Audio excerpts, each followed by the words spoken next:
అందరికీ మరణంతా ఫాదర్ దేవదాసయ్య గారికి దేవుడు బయటకు వచ్చిన బయలు ప్రధాన కేంద్రము తెలుగురము మన ఆశీర్వాదముల తోట కాకాని స్వస్తిశాల నుండి కొనసాగుతున్న పరిచర్యలో భాగంగా కువైట్ దేశంలో సామియా ప్రాంతంలో ప్రభువును ఆరాధించుటకు జత చేయబడిన సమకూర్చబడిన స్నేహితులైన మీకు బైబిల్ మిషన్ పక్షంగా నా శుభములు దీవెనలు కృతజ్ఞతలు తెలియచేస్తూ ఉన్నాను. దేవునికి మహిమ కలుగును గాక. అలాగే మంచిది చిన్న ప్రార్థన చేసుకుని వాక్య ధ్యానంలో పడదాం. ప్రేమగల మా తండ్రి, కనబడే దేవుడవు, మాట్లాడే దేవుడవు, ఆదరించే దేవుడవు, రాక కొరకు సిద్ధపడడానికి మొదటి రాకడలో మనిషి కుమారుడు, రెండవ రాకడలో పెళ్లి కుమారుడుగా రాబోతున్నామని చాటి చెప్పడానికి ఈవేళ ప్రేమ విందు, రాకడ విందు, క్రిస్మస్ విందు మా కొరకు నీవు సిద్ధపరిచావు. అందుకు స్తోత్రములు.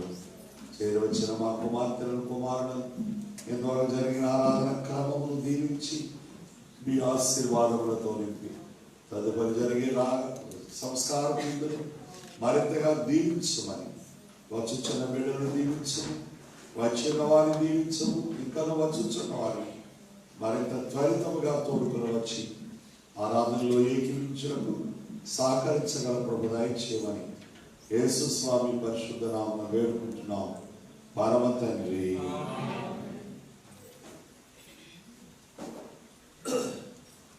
మన నిమిత్తమైన శిశువు మైలు కొట్టెను, మన నిమిత్తమైన మైలు కొట్టెను, చనువు గదరిచే శిశువు స్వామి ఆయను, చనువు రాష్ట్రగనులై వెనుక తీయను, వినయ భూషణలకు వేలవాచెను, వినయ భూషణలకు వేలవాచెను, దేవసుందరగానములై దివ్య స్థలములో దేవమారుగానముల్ ఉపదేశ స్థలములో దేవలోక పావనులను దీననరులను బోవాసుడా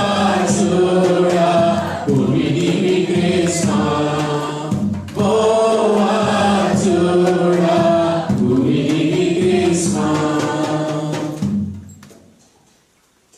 జీవాహారము నేనే సెలవిచ్చి అందరికీ అన్నిటికీ అందింపబడుతున్న బాలుడైన యేసును అందుకొనుటకు ఇచ్చేసిన ప్రియమైన వారులారా, జీవాహారమైన యేసును అందుకొనుట ద్వారా రావాల్సిన నిత్య జీవము మనెల్లరకు అనుగ్రహింపబడును గాక. సంస్కార విందు సందర్భంగాను, యానివర్సరీ సందర్భంగాను, అలాగనే క్రిస్మస్ సందర్భంగాను ఈ దినమందు మనము దేవుని సాన్నిధ్యంలో సమావేశమైన వారమై ఉన్నాము. దేవుడు 2 ఏళ్ళు మనలను దాచి 3వ ఏడాదిలో ప్రవేశపెట్టినందులకు దేవునికి కృతజ్ఞతాస్తుతులు చెల్లింపబద్ధులమై ఉన్నాము. దేవుడు ఈ 2 ఏళ్ల సందర్భముగా మనకు ధరింపచేసినటువంటి కిరీటము 103వ కీర్తన 4వ వచనాన్ని మనం చూచినప్పుడు, కరుణా కటాక్షములను నీకు కిరీటముగా ఉంచుచున్నాడు. ఒకటి కరుణ, రెండవది కటాక్షం. కరుణా కటాక్షములను నీకు కిరీటముగా ఉంచుచున్నాడు. ఓ ఏడాది జయించావు, కరుణా కటాక్షములను కిరీటముగా ఉంచావు. రెండో ఏడాది ముగించుకున్నాము, జయించాము. మరలా దేవుడు జయ కిరీటము, కరుణా కటాక్షం అనే కిరీటాన్ని దేవుడు మన శిరస్సు మీద ఉంచారు. కరుణ అనగా ఆయన దయ, ఆయన ప్రేమ. కటాక్షం కూడా అదే కోవకు చెందింది. కరుణా కటాక్షములను మనకు కిరీటముగా ఉంచుచున్నాడు.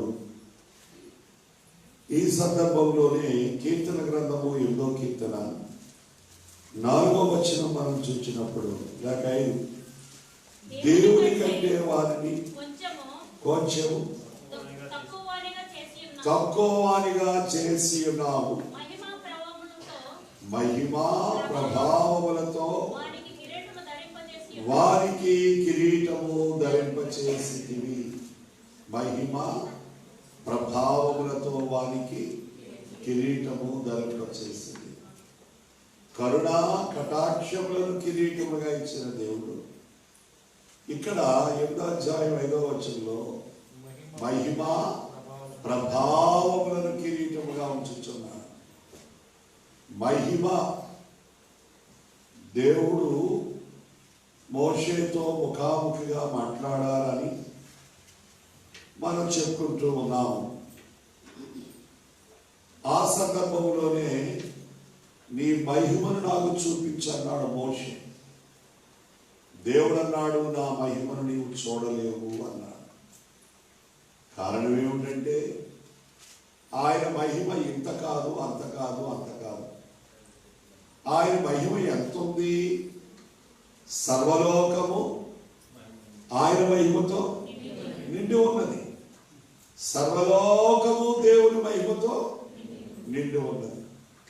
గనుక ఇంత విశాల విశ్వములో విస్తరింపబడిన మహిమను చూచుట ఎవరి సాధ్యం?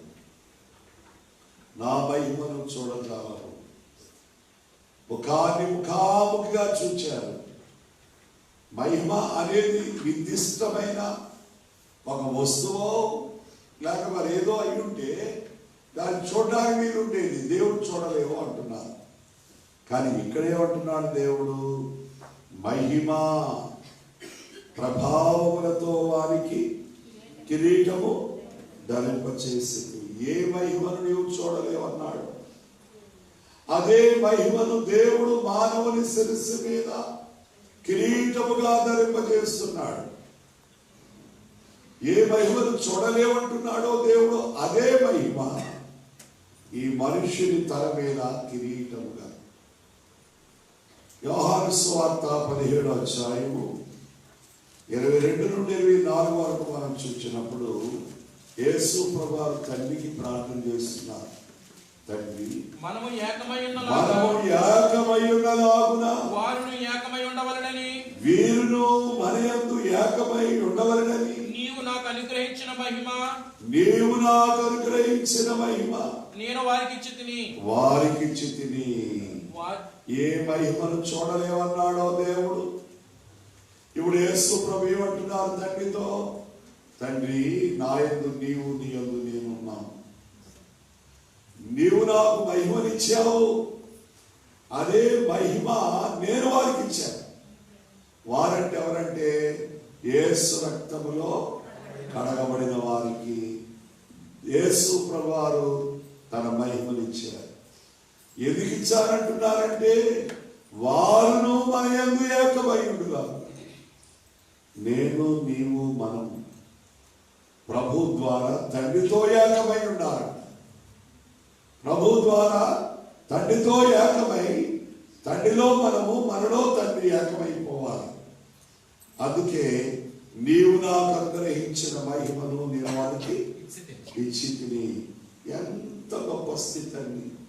ధనధాన్యముల కంటే, ఆశ్చర్యముల కంటే ఆ మహిమని, దాని వాల్యూ, దాని విలువ ఎంతో ఎవరు చెప్పలేదు. అది దేవునికే చెల్లును. అది దేవునిదై ఉన్నది. దేవునిదై ఉన్న మహిమ కుమారుడికి ఇచ్చారు. కుమారుడు ఎవరికి ఇచ్చారు? ఆయన రక్తంలో కడగబడిన మనకిచ్చారు. మన స్థాయి ఆలోచన చేయండి, మన అంతస్తు ఆలోచన చేయండి. ఎంతటి వారిగా దేవుడు మన స్థాయిని హెచ్చింపజేశారో ఆలోచన చేయండి. చాలా ఉన్నతమైన స్థితిని ప్రభు అయిన యేసు వారు మనకు ఆపాదించారు. తండ్రి మహిమను తెచ్చి మనకి ఇచ్చారు. మన తల మీద ఎలా ఉంది ఇప్పుడు? మహిమనే కిరీటము. యేసయ్య తల మీద ఉందండి కిరీటము, ముళ్ళ కిరీటము. యేసయ్య తల మీద ఉన్నది ముళ్ళ కిరీటము. తన బిడ్డలమైన మన మీద ఉన్నది మహిమనే కిరీటము. రెండవది ప్రభావము. మహిమ ప్రభావములను వారికి కిరీటముగా ధరింపచేసింది. రక్తస్రావలోకి యేసు ప్రభువారికి అంగి అంచు ముట్టింది. కావాలనే ప్రభు అంటున్నారు, నన్ను ఎవరో ముట్టారు, నాలోని ప్రభావము బయలువెడలింది. ప్రభావము ప్రభావము ప్రభావం అంటే ఆయన గొప్పతనం అనండి, ఆయన దైవత్వం అనండి, ఆయన మహిమ అనండి, ఆ ఉన్నతమైన స్థితి ఏదో అది తన ప్రభావం. గనుక ప్రభావం నాలోని బయలువెడలింది. అందుకే మరలా తన ప్రభావంతో నింపబడ్డానికి యేసు స్వామి రాత్రి వేళల్లో ఒంటరిగా కొండకు వెళ్ళారని మనం విన్నాం. బైబిల్ మిషన్ సేవకుడు నింపబడాలి, నింపాలి. దేవుని చేత నింపబడాలి, సంఘాన్ని నింపాలి. నేను లోకంతో నింపబడితే మీకు లోకమే చెప్తాను.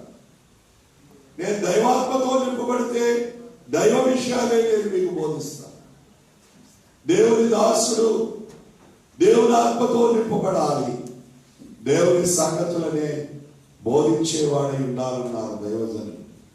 అందుచేత మహిమ ప్రభావము అనే కిరీటం. 65వ కీర్తన 11వ వచనము, సంవత్సరములో నీ దయా కిరీటము ధరింపచేసింది. 65:11 కీర్తన. సంవత్సరములు దయా కిరీటమును ధరింపచేసి ఉన్నాము. వీటిని బట్టి ప్రియమైన వారులారా, సంవత్సరం అనే దయా కిరీటం దేవుడు మనందరి తలల మీద ధరింపచేసిన వాడై ఉన్నారు. కారణము ఈవేళ మరి గతించిన సంవత్సరములన్నిటి కొరకు దేవునికి కృతజ్ఞతాస్తుతులు చెల్లించాలి.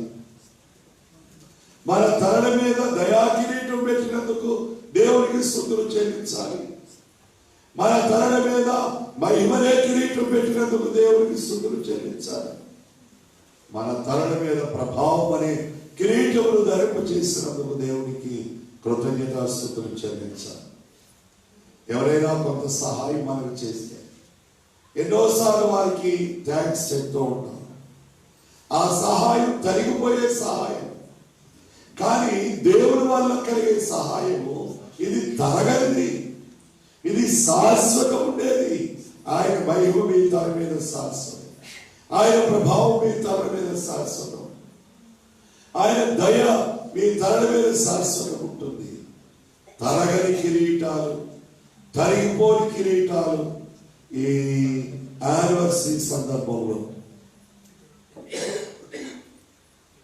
యేసు ప్రభువారు ధరింప చేశారు. కనుక యానివర్సరీ విషయంలో దేవునికి స్తుతులు చెల్లిస్తూ మళ్ళా 3వ ఏడాదిలో మన ముందుకు కృతజ్ఞతాస్తుతులు చెల్లిస్తూ సాగిపోదాం. రెండవది ప్రియమైన వారులారా, ఇవాళ సంస్కారపు విందుగా మనం భావించాము, ఆచరించవలసిన వారమై ఉన్నాము. పితామహుడైనటువంటి యాకోబు తన కుమారుడైన వారిని 12 ఆశీర్వదిస్తూ ఉన్నాడు. ఆదికాండం 49వ అధ్యాయం. ఒక్కొక్క కుమారుని ఆశీర్వదించిన విధానము ఒకేలా కనబడదు, డిఫరెంట్ గా కనబడుతూ ఉంటుంది. అప్పటికే యాకోబు వృద్ధుడై ఉన్నాడు. వృద్ధుడైన యాకోబు తన కుమారుల తలల మీద చేతులుంచి దీవిస్తూ ఉన్నాడు. వాక్యము 20 వచనం.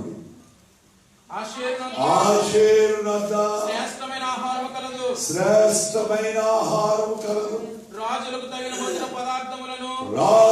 తగిన మధుర పదార్థములను ఆదరించునని ఆదికాండం 49:20 ఆషేరు గోత్రమును గూర్చి వ్రాయబడుతూ ఉంది.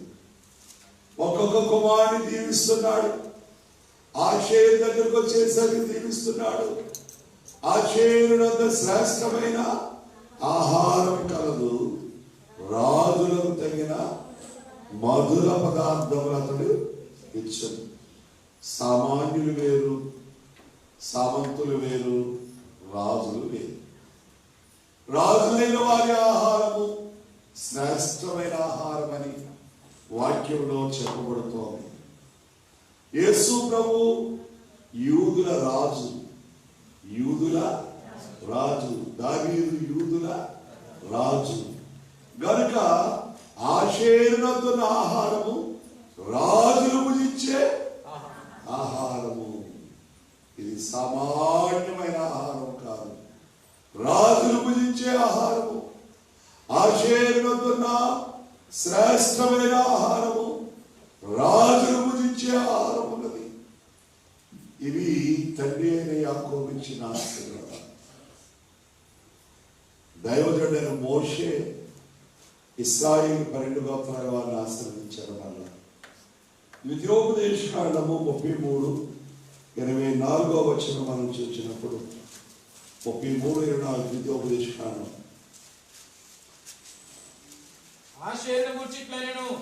మోషే గారు దీవిస్తున్నారు ఆషేరు గోత్రాన్ని. ఆషేరు గూర్చిట్లను ఆషేరు తన సహోదరుల కంటే ఎక్కువ ఆశీర్వదింపబడును. అతడు తన సహోదరుల కంటే కటాక్షమునందును తన పాదములను తైలములో ముంచుకొనును. ఇవి మోషే గారు ఇచ్చిన ఆశీర్వచన. మోషే గారు 12 గోత్రాలను ఆశీర్వదిస్తూ అంటున్నారు, ఆషేరు తన సహోదరుల కంటే ఎక్కువగా ఆశీర్వదింపబడును. ఆషేరు తన సహోదరుల కంటే ఎక్కువగా ఆశీర్వదింపబడును. అతడు తన సహోదరుల కంటే దేవుని కటాక్షం పొందుతాడు. ఆషేరు తన సహోదరులు 11 ఉన్నారు. 11 కంటే ఆషేరు పొందే కటాక్షము, కరుణ చాలా ఉన్నతమైనది. తన పాదములను తైలములో ముంచుకొనును. ప్రియులారా, మొదట ఆహారమును గురించి ఆలోచించారు. యాకోబు ఏమన్నాడు? ఆషేరునంత శ్రేష్టమైన ఆహారం కలదు, రాజులకు తగిన మధుర పదార్థములను అతడిచ్చును. యేసు ప్రభువు జన్మించి యెరూషలేము దేవాలయంలోనికి ఆయన తేబడ్డారు. మరియమ్మ యోసేపులు యేసు ప్రభువుని దేవాలయంలోనికి 40వ రోజున తీసుకొచ్చారు. ఎందుకంటే ప్రభువును 40వ రోజున దేవునికి ప్రతిష్ఠ చేయాలి ధర్మశాస్త్రమును బట్టి. ఆ 40వ రోజున దేవాలయంలోనికి బాలు తీసుకుని వచ్చినప్పుడు దేవాలయంలో వృద్ధభక్తుడైన సిమియోను ఉన్నాడు. ప్రభువైన యేసు యొక్క రాక కొరకు కనిపెడుతున్నాడు. ఈ లూకా సువార్త 2వ అధ్యాయము 21వ వచనం నుండి మనం చూసినప్పుడు చాలా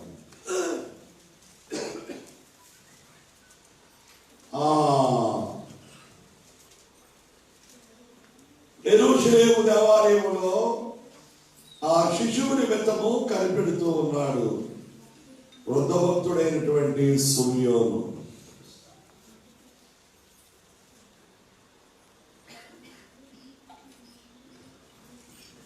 సిమియోను దేవుని స్తుతించాడు.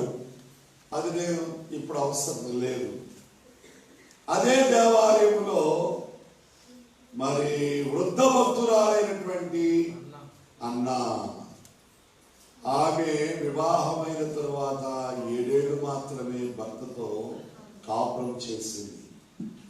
వివాహమయ్యాక 7 ఏళ్ళు మాత్రమే భర్తతో కాపురం చేసి 84 సంవత్సరాలు వైదవ్య స్థితిలో దేవాలయంలో ఉండి దేవాలయంలోకి వచ్చుచూ పోవచ్చు ఉన్న వారికి రాబోయే ప్రభువైన యేసును కూర్చిన ముచ్చటలు మురిపెములు తెలియజేస్తూ రాబోయే బాలుని కొరకు ఎదురు చూస్తూ ఉంది దేవాలయంలో ప్రియమైన వారు.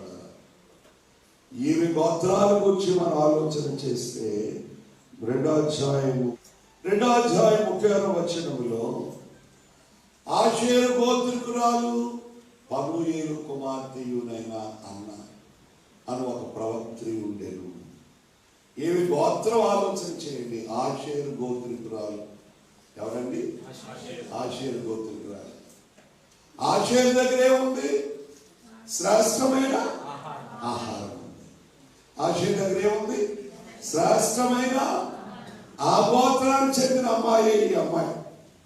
ఆషేరు గోత్రికురాలు పనూయేలు కుమార్తె అయ్యున్న అన్న యెరూషలేము దేవాలయంలో బాలుని రాక కొరకు కనిపెడుతూ ఉంది. పనూయేలు ఈమె పూర్వనామము పెనూయేలు. పెనూయేలు అనగా యాకోబు అంటాడు దేవుని ముఖము. పెనూయేలు అనగా దేవుడండి దేవుని ముఖము. దేవుని ముఖం అనబడిన పెనూయేలు నుండి వచ్చింది పనూయేలు. ఆషేరు గోత్రికురాలు పెనూయేలు కుమార్తె అయ్యున్న అన్న అను ఒక ప్రవక్త్రి అక్కడ ఉంది. ఈమె బాలుని ఎత్తుకున్నట్టు ఇక్కడ మనకు కనబడదు, కానీ మనం చెప్పవలసిందే.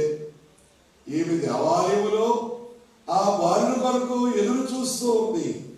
వృద్ధభక్తుడు సుమయోను ఉన్నాడు. సుమయోను ప్రవచించాడు మరియమ్మను గురించి.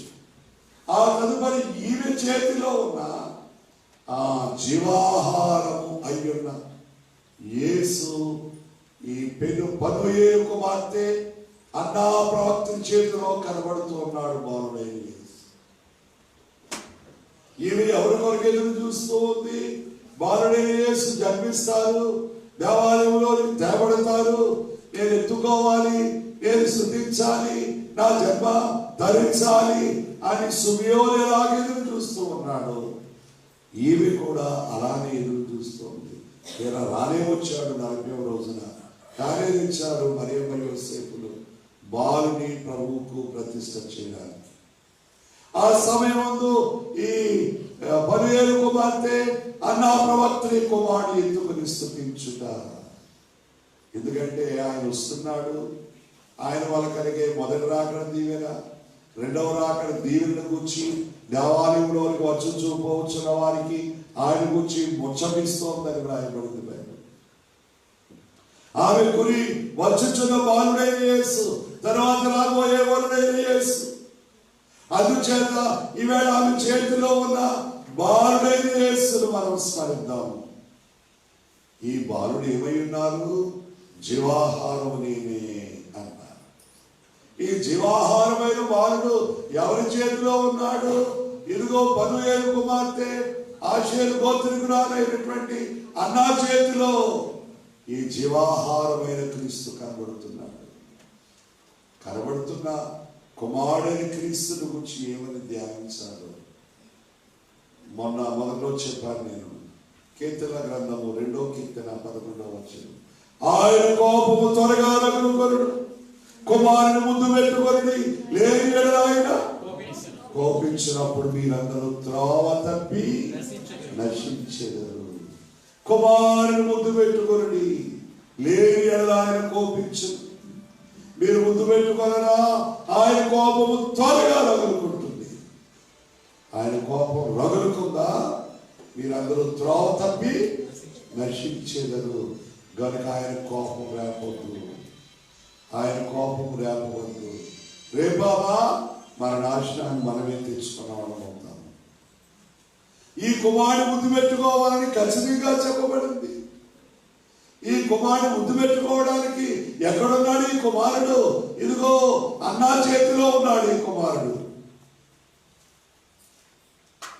తెల్లవారితే December 1st అనగా మిడ్ నైట్ లోనే దైవజనుడు దేవదాసయ్య చేతులు ఊపుతూ లాలి పాట పాడేవారట. ఆ దినాల్లో ఆయన దగ్గర ఉన్న ఒకనాటి అధ్యక్షులు బిఎస్ సమూహరాయ్ గారు మాకు బైబిల్ క్లాసులో ఆ విషయాన్ని తెలియజేశారు. అబ్బాయి తెల్లారకుండానే అయ్యగారు లాలి పాట పాడేవారు చేతులు ఊపుతూ.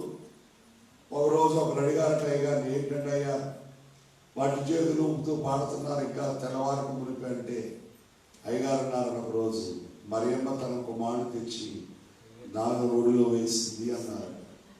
మరియమ్మ తన కుమారుడు తెచ్చి నా ఒడిలో వేస్తాడు అన్నారట. గనుక లాలీ లాలీ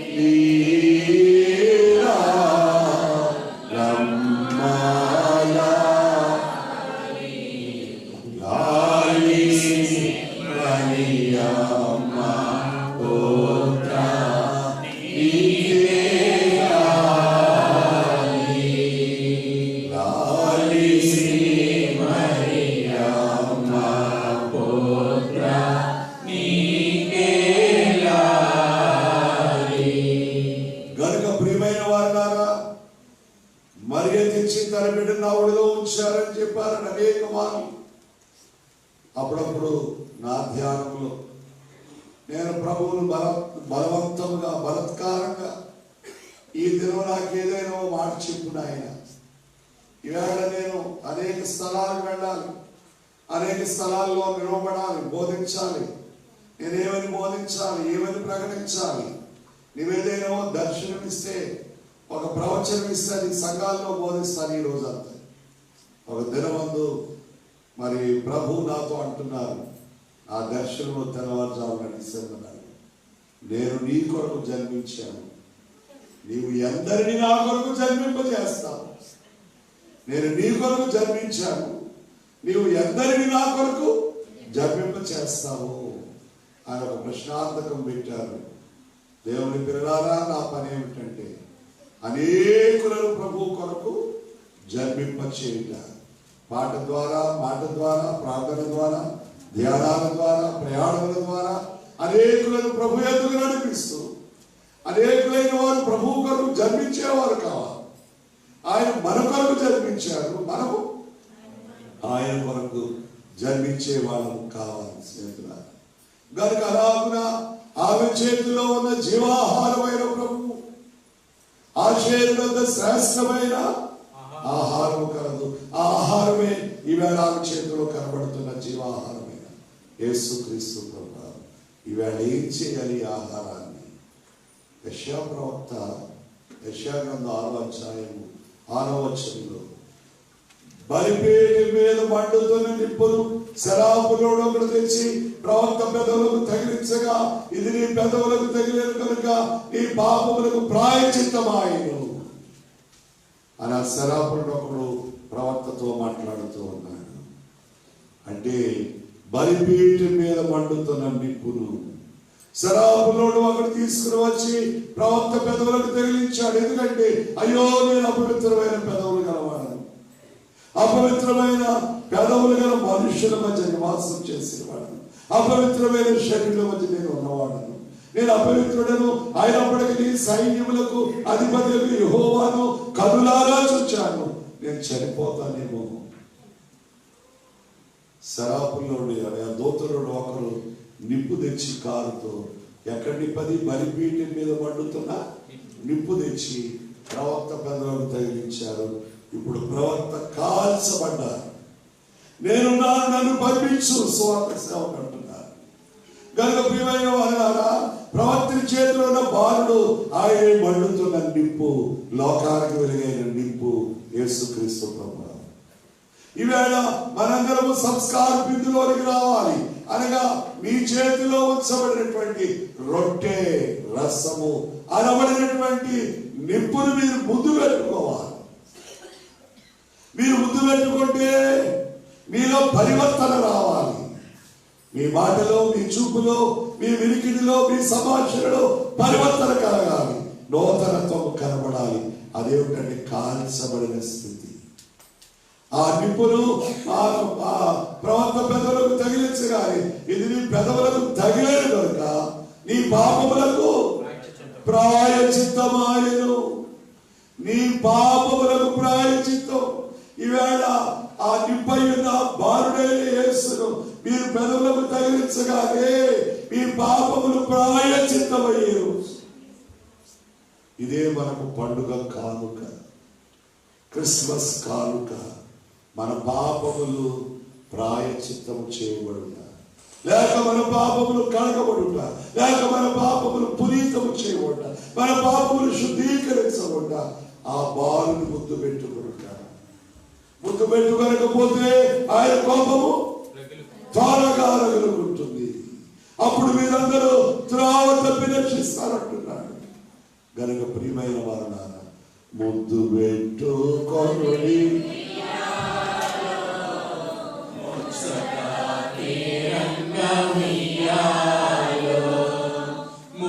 పెట్టుకొనుడి ఉయ్యాలో, ముచ్చట తీరంగా ఉయ్యాలో. ముద్దు పెట్టుకొనుడి ఉయ్యాలో, ముచ్చట తీరంగా ఉయ్యాలో.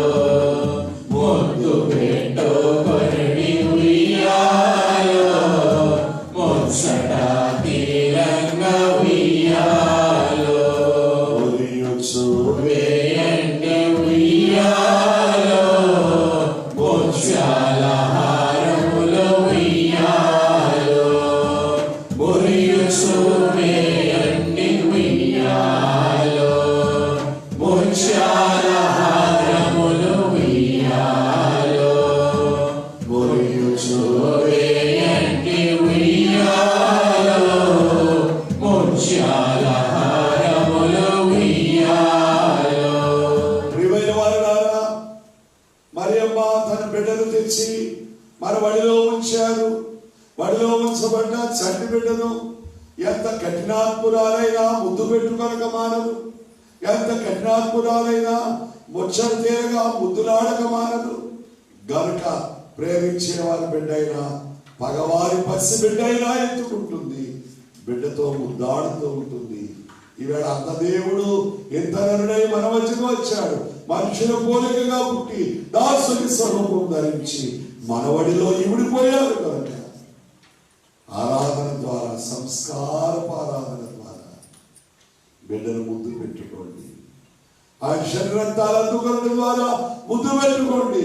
ముద్దు పెట్టుకునే ప్రక్రియలో మన పెదవులు ఏం కావాలి అంటే పాప క్షమాపణ కావాలి. పెదవులు కాల్చబడ్డం అంటే అదేంటి?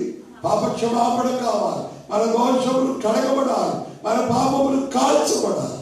అందుకే ఆయన తన శరీరక్తాలు ఈ పండుగ దినమందు, యానివర్సరీ దినమందు, క్రిస్మస్ దినమందు ఆయన మనల్ని నూతన సృష్టిగా చూడాలనుకుంటున్నాడు.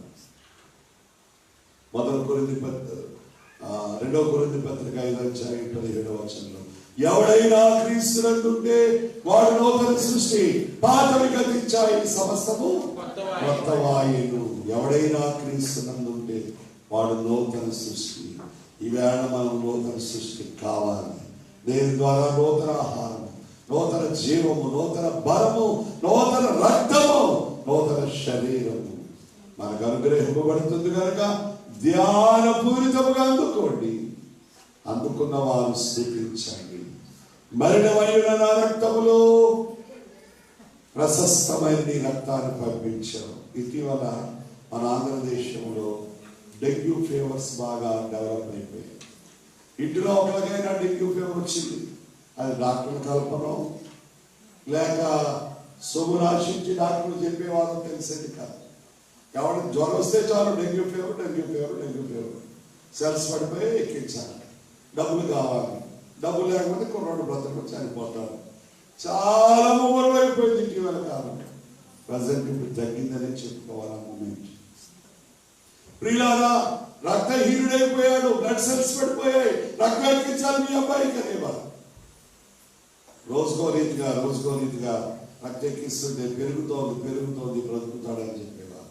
ఈవేళ జీవాధిపతి పరిశుద్ధుడు, నాలో పాపం ఉందని మీలో ఎవడు స్థాపించగలడని సవాలు చేసిన ప్రభువైన యేసుక్రీస్తు రక్తం ఈవేళ నీకు అందించబడుతోంది. నాలో పాపం ఉందని మీరు రుజువు చేయగలరా అని సవాలు చేసిన యేసు స్వామి యొక్క శరీరం మీకు అందించబడుతుంది. అందుకోను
యేసు స్వామి తనదైన రక్తాన్ని, కారణం మన రక్తంలో అనేక దోషములు, అనేక వ్యాధులు, ఆ వ్యాధి బాధలతో నిండిన రక్తములు, ప్రశస్తమైన పరిశుద్ధమైన రక్తం ఈవేళ ప్రభువే మీకు స్వయముగా ఇస్తున్నారు.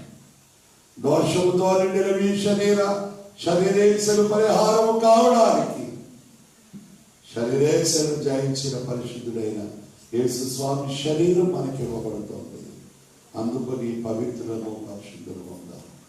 ఇవాళ భూలోక దేవాలయములో తొట్టి దగ్గర మోకరించి వారిని యేసుని ఆహారంగా అందుకునే వారు రేపు పరలోక దేవాలయంలో ఆ భోజన పంక్తిని కూర్చుంది. ఆయనతో కూడా భోజన బల మీద భోజనం చేయగల భాగ్యము దేవుడు మీకు అనుగ్రహించాలి. తొట్టి యొక్క మీకు భోజనం జరుగుతుంది. వేళ రేపు పెంటి పల్ల పెళ్లి విందు. ఆ పెంటి విందులో ఆయన కూర్చున్న పీట మీద మీరును కూర్చుంటారని, ఆయనతో పాటు మీరు మీతో పాటు వారును భోజనం చేస్తారని మన అనుభవాలు తెలియచేయబడుతూ ఉన్నది. ఈ తొట్టి యొక్క బలపడండి, ఆయన కొరకు స్థాపమండి, ఆయన కొరకు అలంకరింపబడండి. గార్ధము ప్రభు కొరకు అలంకరింపబడింది. నూతన యెరూషలేము పరిశుద్ధ పట్టణం ప్రభు కొరకు అలంకరింపబడింది.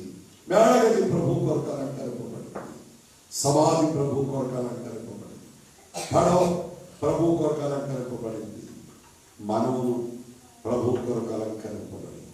ప్రభువైన యేసు రమ్ము అని విజ్ఞాపన ప్రార్థన ద్వారా ఆయన రాగా మార్పు చెంది ఈ సంస్కార బిందు ద్వారా పాపనైజం పోతుందని, సంస్కార బిందు ద్వారా మహిమదేహముగా మారుతామని, సంస్కార బిందు ద్వారా ఆరోహణ బలము కలుగుతుందని మనం నమ్మి విల్లు తీసుకుంటున్నాం. అంటే పాపక్షమాపణ, రెండవది మహిమ శరీరంగా మారుట, మూడవది మేఘమెక్కుట కొరకు అందుకొను విశ్వాస హస్తముతో అన్న తల్లి వ్రాసింది.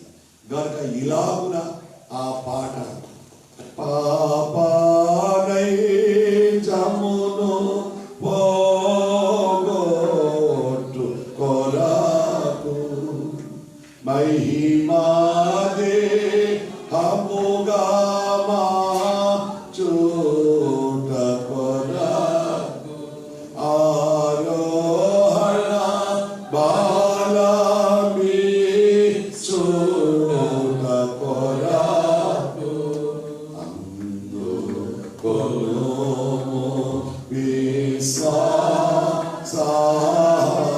విశ్వాసముతో ప్రభు నీచు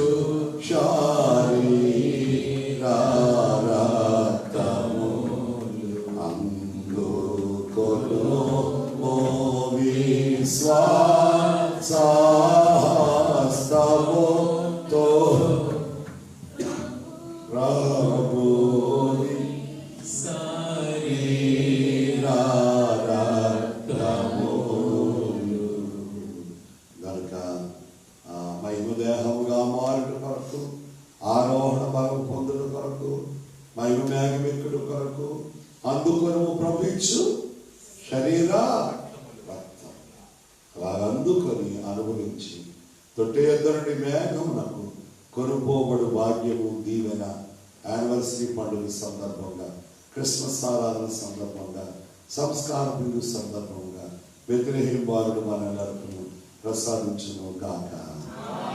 ప్రభు కొద్ది మాటలు మా వినికిడిలో సజీవముగా జీవింపచేయమని తొట్టె యొద్ద నుండి పరలోకపు నాయన ప్రేమ బిందుకు మమ్మారోహణం చేయమని చేరిన ప్రతి వారికి భాగ్యం అనుగ్రహించమని యేసు స్వామి పరిశుద్ధ నామమున బ్రతుకులాడు వేడుకుంటున్నాం పరమ తండ్రి.